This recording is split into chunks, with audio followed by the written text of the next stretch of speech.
Next है question number 9। Question number 9 में हमने ये फाइंड करना है। ठीक है, हमारे पास ए है। अब पहले हम क्या करते हैं, एक का ट्रांसपोज ले लेते हैं। ठीक है, फर्स्ट में क्या है, ए को ए ट्रांसपोज से मल्टीप्लाई करेंगे। हमने क्या किया, मल्टीप्लिकेशन करते हुए हमने ये माइंड में रखना होता है कि जो हमारा फर्स्ट मैट्रिक होता है ना, उसके number of columns second matrix के नंबर ऑफ रोज के इक्वल आने चाहिए। ठीक है, अब इधर 3 कॉलम है तो इधर 3 रोज है। हमने इसे मल्टीप्लाई कर लेना। मल्टीप्लिकेशन कैसे होती है, 3, ये जो फर्स्ट रो होगी उसको फर्स्ट कॉलम के साथ, फिर फर्स्ट रो को सेकंड कॉलम के साथ, फिर सेकंड रो को फर्स्ट के साथ, सेकंड रो को सेकंड कॉलम के साथ, ये मल्टीप्लाई कर दिया। इसको जब हमने सॉल्व किया तो ये हमारे पास आ गया। ठीक है, अब इसका हमने क्या करना है, डिटर्मिनेंट भी ले लेना है। 14 को 14 से मल्टीप्लाई करेंगे 196, और 5 को 5 साथ 25, 196 माइनस 25 171 आंसर आ जाएगा। नेक्स्ट अब हमने क्या करना है, ए ट्रांसपोज को ए के साथ मल्टीप्लाई करना है। तो ए ट्रांसपोज पहले लिख लें। अब यहाँ पे भी देखिए मल्टीप्लिकेशन पॉसिबल है या नहीं। यहाँ पे नंबर ऑफ़ कॉलम 2 है और नंबर ऑफ़ रोज भी 2 है सेकंड मैट्रिक्स में, तो हम इसको मल्टीप्लाई कर सकते हैं। कैसे मल्टीप्लाई करेंगे, फर्स्ट रो को फर्स्ट कॉलम के साथ, फिर फर्स्ट रो को सेकंड, थर्ड, इसी तरह से सेकंड रो को फिर थर्ड रो को। इसको जब सॉल्व करेंगे तो ये एक्सप्रेशन आ जाएगा। अब हमने क्या करना है, इसका डिटर्मिनेंट फाइंड करना है। डिटर्मिनेंट फाइंड करने के लिए हम R1 से इसको एक्सपैंड कर लेते हैं। R1 से एक्सपैंड किया तो जब इसको सॉल्व करेंगे तो इसका आंसर क्या आ जाएगा, 0। का सेकंड पार्ट है, इसमें भी ए दिया हुआ है। सबसे पहले हम इसका ट्रांसपोज फाइंड करते हैं। अब हम क्या करेंगे, ए को ए ट्रांसपोज से मल्टीप्लाई करेंगे, तो ये मल्टीप्लाई किया। ठीक है, मल्टीप्लिकेशन से ये मैट्रिक बनेगा। ठीक है, ये मैट्रिक बन गया। अच्छा जी, जब इसको एक्सपैंड करेंगे हम R1 से एक्सपैंड करेंगे, कुछ इस तरह से एक्सप्रेशन बनेगा। आप इसको सेपरेटली R1 से एक्सपैंड करेंगे और इसी तरह से इसे भी सेपरेटली एक्सपैंड करेंगे, और इसे भी और इसे भी। तो एक्सपैंड करके ये राइट किया हमने। ठीक है, हम इसको डायरेक्टली हमने सॉल्व कर लिया। सॉल्व करने के बाद इसको जब हमने इन सब को सॉल्व किया तो इसका जो डिटर्मिनेंट है वो 0 आ गया। ठीक है, अब हमने ए ट्रांसपोज को ए के साथ मल्टीप्लाई करना है। सबसे पहले इसका ट्रांसपोज है और फिर ए मैट्रिक है, उसको मल्टीप्लाई करेंगे तो ये कुछ इस तरह से बनेगा। ठीक है, और इसको क्या करेंगे, अब इसका डिटर्मिनेंट लेंगे। डिटर्मिनेंट लेने से इसका आंसर क्या आएगा, 45। क्वेश्चन नंबर 10 बहुत इजी क्वेश्चन है। If A is a square matrix of order 3 then show that. ये हमने शो करना है कि कोई भी स्केलर हमने उसको मल्टीप्लाई किया ना जब ए के साथ, तो अब वो हम जब उसे बाहर कॉमन निकालेंगे ना, वो के क्यूब होगा। वो कैसे होगा, अब हम करते हैं इसे। हम ए मैट्रिक डिफाइन करते हैं, 3x3 ऑर्डर है तो हमने ये डिफाइन कर लिया ए मैट्रिक। ठीक है, अब के जो एक हमारे पास स्केलर है उसको मल्टीप्लाई करेंगे, हर एलिमेंट के साथ मल्टीप्लाई हो जाएगा। अब हमने इसे डिटर्मिनेंट फॉर्म में लिख दिया। ठीक है, अब जब डिटर्मिनेंट फॉर्म में लिखते हैं ना, तो अब ये R1 से सेपरेट बाहर आएगा, R2 से सेपरेट आएगा, R3 से सेपरेट आएगा। और अगर हम कॉलम 1 कॉलम 2 कॉलम 3 लिखे तो फिर भी इसी तरह से ये के जो है ना वो सेपरेटली बाहर आएगा। तो ये जब एक दूसरे के साथ मल्टीप्लाई होगा तो ये क्या बन जाएगा, के क्यूब। और ये हमारे पास ए मैट्रिक है। ठीक है, in the form of determinant. Determinant में जब हम राइट करते हैं ना तो वो इस तरह से राइट करते हैं, और यही हमारी राइट हैंड साइड थी। क्वेश्चन नंबर 11 है, find the values of lambda if A and B are singular. Singular का क्या मतलब है कि जो हमारा मैट्रिक है ना उसका डिटर्मिनेंट अगर 0 आ जाता है ना, फिर मतलब डिटर्मिनेंट 0 आएगा तो वो मैट्रिक्स जो होगा ना वो सिंगुलर होगा। अब उन्होंने कहा है कि ये ए और बी सिंगुलर है, इट्स मीन कि उसका डिटर्मिनेंट हमने 0 की पर राइट करना है। ठीक है, अब ये ए है। सिंगुलर कब होता है, यही अभी मैंने आपको बताया कि जब उसका डिटर्मिनेंट क्या होगा, 0। इट्स मीन कि सारा मैट्रिक जो है ना उन्होंने 0 के इक्वल राइट कर लिया। R1 से हमने उसे एक्सपैंड किया। अब यहाँ पे देखें कि लैम्डा, इसको जब हम सॉल्व करेंगे ना तो ये हमारे पास लैम्डा है इसमें। ठीक है, 45 को 60 में से माइनस करेंगे और 15 आएगा, 15 को हम दूसरी साइड पे ले जाएंगे, वो पॉजिटिव का होगा 5 लैम्डा इक्वल टू 15, और यहाँ से लैम्डा की वैल्यू क्या आ जाएगी 3। नेक्स्ट हमारा क्वेश्चन नंबर 12 है, जिसमें क्या है, which of the following matrices are singular and which are non singular. हमने प्रूव करना है कि सिंगुलर है या फिर नहीं है।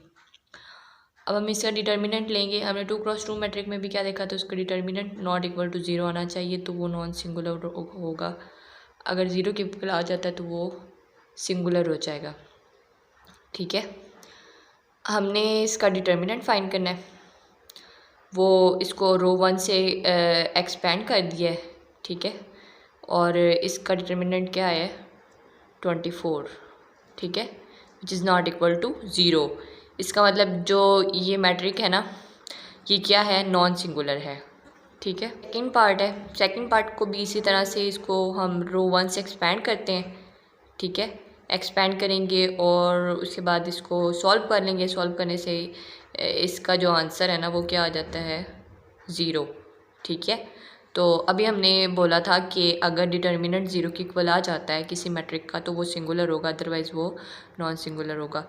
तो अब इसका डिटर्मिनेंट क्या आ गया है 0। इट्स मीन जो ये मैट्रिक है, गिवन मैट्रिक, ये क्या होगा, सिंगुलर होगा। इसका थर्ड पार्ट है, थर्ड पार्ट में क्या करेंगे, थर्ड पार्ट में भी ऐसे ही इसको एक्सपेंड करेंगे। सबसे पहले हम क्या करते हैं, जो हमारा जो रो 1 है ना, उसको उसके जो 3 एलिमेंट्स हैं इनको 0 बना लेते हैं। ठीक है, कैसे बनाएंगे, C2 माइनस C1, 1 माइनस 1 0 हो जाएगा। इसी तरह से C3 माइनस 2 C1, 2 माइनस 2 ये भी 0 हो जाएगा, माइनस 1 प्लस 1 ये भी 0 हो जाएगा, C4 प्लस C1। ठीक है, और इसी तरह से इन मैट्रिक्स में एलिमेंट्स में भी चेंज आएगा। अब हम इसे रो 1 से एक्सपेंड कर लेते हैं। रो 1 से इसको एक्सपेंड किया है। ठीक है, और उसको सॉल्व किया है। सॉल्व करने से क्या आया है 90, which is not equal to 0। तो जो हमारा मैट्रिक था ये क्या मैट्रिक हो गया, ये नॉन सिंगुलर हो गया, क्योंकि इसका जो डिटर्मिनेंट है ना वो नॉट इक्वल टू 0 आया है। ठीक है जी, question number 13, find the inverse of A and show that. ये शो भी करवाना है। ठीक है, सबसे पहले इसका डिटर्मिनेंट लेते हैं। आप इसको एक्सपेंड करके भी इसका डिटर्मिनेंट फाइंड कर सकते हैं, कोई मुश्किल नहीं है। हम क्या करते हैं, इसको 5 के साथ हम डिवाइड कर देते हैं, यहाँ पे 1 आ जाएगा। अब हम इस जो है ना कॉलम से हम इसे एक्सपेंड कर लेते हैं। एक्सपेंड करेंगे तो इसका डिटर्मिनेंट क्या आ जाएगा 5। अच्छा, जो 3x3 मैट्रिक होता है ना, उसका एडजॉइंट डिफरेंट वे से फाइंड किया जाता है। हम ये सारे फाइंड करते हैं, ए फाइंड करते हैं, A11 A2 A13 A21, फिर A22, फिर A23 A31 A32 A33, ये सारे फाइंड करते हैं और फिर उसका हम क्या कर देते हैं, ट्रांसपोज ले लेते हैं। ठीक है, अच्छा, हमने जब A11 फाइंड करना है ना, तो फर्स्ट रो और फर्स्ट कॉलम को इग्नोर करते हुए बाकी एलिमेंट राइट करने, और यहाँ पे -1 की पावर जो है ना वो 1 + 1, क्योंकि यहाँ पे फर्स्ट रो है फर्स्ट कॉलम। ठीक है, इसको सॉल्व किया, फिर इस तरह से 1 2 करेंगे तो फर्स्ट रो सेकंड कॉलम में 1 + 2 हो जाएगा, 3 तो -1 की पावर 3 ऑड है, माइनस बाहर आ जाएगा। और ये इसको भी ऐसे सॉल्व करेंगे, यहाँ पे जो भी हमें रोज़ और कॉलम दिए होंगे उनको इग्नोर करते हुए बाकी सारे हम जो एलिमेंट्स हैं ना उसको राइट करेंगे। ठीक है, इसी तरह से A3 1 3B A2 1 A2 2 A2 3 A3 1 सारे फाइंड कर लेंगे। ठीक है, हमने 3 A32 भी फाइंड कर लिया, A33 भी। अब ये मैट्रिक है। ठीक है, बेसिकली ये एडजॉइंट जब हम फाइंड करते हैं तो यहाँ पे हम सारी वैल्यूज़ पुट कर देंगे जो जो हमने फाइंड की हैं। ठीक है, तो ये कुछ इस तरह से आ जाएगा।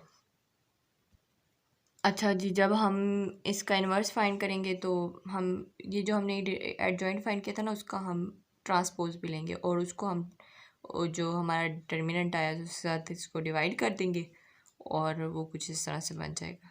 ठीक है, ये हमारा ए इन्वर्स फाइंड हो गया। अच्छा, हमने ए इन्वर्स को ए के साथ मल्टीप्लाई करना है और हमने आइडेंटिटी के इक्वल प्रूव करना है, I3 के इक्वल। ठीक है, क्योंकि 3x3 मैट्रिक है तो 3 के इक्वल प्रूव करना, I3 के इक्वल। अब हमने इसको मल्टीप्लाई किया, मल्टीप्लिकेशन बहुत सिंपल है। हम क्या करते हैं, रोज़ को कॉलम्स के साथ मल्टीप्लाई करते हैं, फर्स्ट रो को सारे कॉलम के साथ, फिर सेकंड रो को, फिर थर्ड के साथ, थर्ड रो को सारे कॉलम्स के साथ। तो वो इस तरह से आ जाएगा। इसको हम सॉल्व कर लेंगे तो ये आइडेंटिटी मैट्रिक बनना चाहिए ऑर्डर 3x3 का। अच्छा जी, इसको सॉल्व किया है तो ये कुछ इस तरह से हमारे पास आइडेंटिटी मैट्रिक बन गया I3। ठीक है, और ये जी क्वेश्चन नंबर 14, वेरीफाई दैट। हमने ये वेरीफाई करना है, ए हमें दिया हुआ है, बी भी दिया हुआ है। ठीक है, सबसे पहले ए बी का प्रोडक्ट फाइंड करेंगे, मल्टीप्लाई कर लेते हैं। मल्टीप्लाई करने के बाद इसी ए बी का हम क्या कर लेंगे, मॉड फाइंड कर लेंगे, मींस डिटर्मिनेंट फाइंड करेंगे, क्योंकि इन्वर्स फाइंड करना है तो उसके लिए हमें एडजॉइंट भी चाहिए और उसका डिटर्मिनेंट भी चाहिए। ठीक है, एडजॉइंट भी मैंने आपको सिखाया है कैसे लेना है और डिटर्मिनेंट भी सिखाया है कैसे लेना है, वो हम ले लेते हैं। ठीक है, हमने अभी ए का जो है वो भी मॉड फाइंड कर लिया, बी का मॉड भी फाइंड कर लिया। ठीक है, ये आ गया हमारे पास बी का मॉड -1 और ए का क्या है 2। अच्छा, ए इन्वर्स फाइंड किया है। इन्वर्स कैसे फाइंड किया है, adjoint of A over A mod, adjoint भी हमने फाइंड कर लिया है और इसको मॉड के साथ डिवाइड करते हैं। इसी तरह से बी इन्वर्स भी फाइंड कर लिया। अब ए बी इन्वर्स क्या होगा, adjoint of A B over A B mod, और ये भी हमने फाइंड कर लिया। ठीक है, फाइंड करने के बाद ये कुछ इस तरह से बनेगा।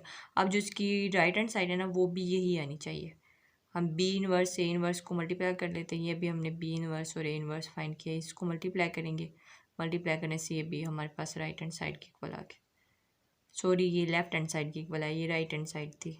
ठीक है, तो ये प्रूव हो गया।